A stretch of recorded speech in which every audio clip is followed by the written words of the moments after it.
Tak přinesli jste si špunta svýho. Tady máme. Tak kdo má špunta, nebo kdo nemá, tak si zkusí tady vyhledat, jo, jednoho.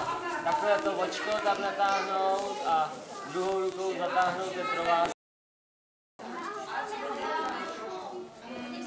A vytáhnout špunta. Začínající rybáře. Kdo chce? Je. Starejte se na chytáčky, ano.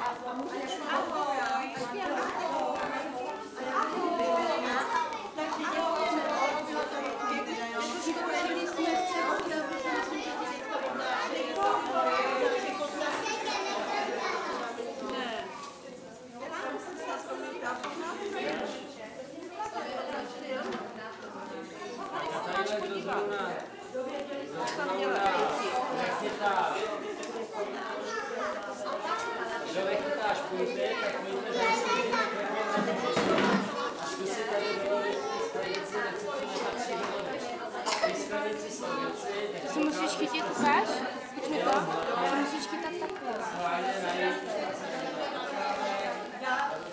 čišku a najít tam něco, co tam nepatří. Máte si rukávy, máte rukávy. Šátěte, sklenice. Můžeš se na to kleknout, na tu židličku, ať to líp můžeš. A vylovte, co... A vylovte to, co... Nekoukat, prosím. No, neboj se, tam je vodnička. Ošahej to, co tam asi nepatří. Co tam je asi? Co to máš v ruce teď?